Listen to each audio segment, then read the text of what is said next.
জীবনে সবসময় নিজের মনের কথা শুনবেন, দেখবেন আপনার সব রাস্তা সহজ হয়ে যাবে। Welcome to Tazreen history. Hi everyone, good morning. কি অবস্থা সবাই? সকালে ঘুম থেকেই উঠে পড়লাম। ওই দিন প্রায় অনেক সকালেই ওঠা হয়েছিল। ঘুম তো ভাঙতেই চায় না, শীতের দিনে এত সকাল সকাল ওঠা। এই তো ঘুম থেকে উঠে পড়লাম, বাইরের ভিউটা দেখতেছি কত সুন্দর। তোমরা প্লিজ আমার এফবি পেজটা like, comment, share and follow করে দিও। পাশাপাশি আমার ইউটিউব চ্যানেলটিও সাবস্ক্রাইব করে দিও প্লিজ। এই যে কি সুন্দর একটা ওয়েদার তোমাদেরকে দেখাচ্ছি, সূর্য একটু কি দিচ্ছে, আবার সূর্য চলে যাচ্ছে, কোথায় জানি মিশিয়ে যাচ্ছে। এই যে তারপর সকালে ঘুম থেকে উঠে এখানে দেখি যে আম্মু বারান্দায় সরপোশগুলা মানে জালি এগুলোতে খাবার টাবার ঢেকে রাখে, এগুলা রোদে দিয়ে রাখছে ধুয়ে। তারপর আমি চা নিয়ে বসলাম, পরোটা, ডিম ভাজা, কলা এগুলো নিয়ে বসলাম। সকাল সকাল নাস্তা করতে ইচ্ছা করে না, তবু খেতে হবে, নাহলে শরীর তো খারাপ করবে। এই যে তারপর আবার একটু কেমন আলসেমি লাগতেছে, সোফার মধ্যেই শুয়ে আছি। তারপর মা এখানে দুপুরে রান্নার প্রিপারেশন নিতেছে, মাছগুলা সুন্দরভাবে ভাইজে নিবে।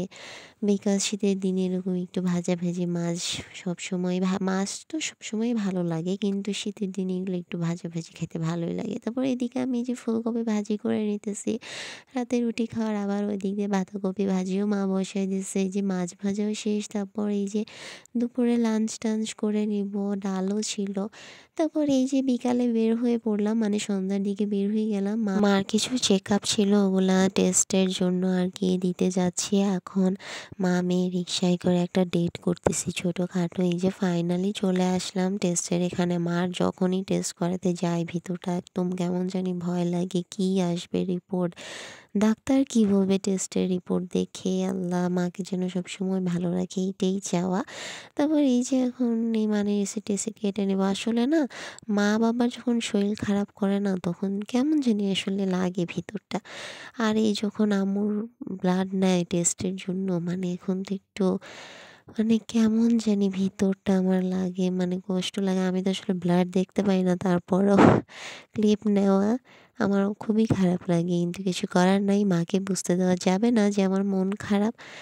তারপর এই যে টেস্ট টেস্ট দিয়ে এখন আমরা বাসার উদ্দেশ্যে রওনা দিব। তারপর একটু কিছু কেনাকাটা ছিল, সেগুলো কেনাকাটা করবো। এদিকে মা বলতেছে কিছু খাও, আমি বলছি না, আমি এগুলো খাবো না, এগুলোতে ধুলাবালি পড়ছে, এগুলো আনহেলদি, আমি এগুলো খাবো না। তারপর বাসায় চলে আসলাম। বাসায় আসার পরে আবার একটু নিচে গেছিলাম কিছুই যে সদাইপাতি আনতে, যেমন আটা, তারপর বিস্কুট। আমার তো চায়ের সাথে বিস্কুট মাস্ট। আর এই যে রাতের বেলা রুটি সেঁকতে গেছি, দেখি চুলায় গ্যাস নাই, চুলা তো ধরেই না। তারপর আর কি করার, এই যে ইন্ডাকশনে এখন রুটি সেঁকতেছি। কেমন হয়েছে দেখো, পুড়েও গেছে। মানে ইন্ডাকশনে কি রুটি সেঁকা হয় বলো? তারপর এই যে আজকের মতো এখানেই, গুড নাইট।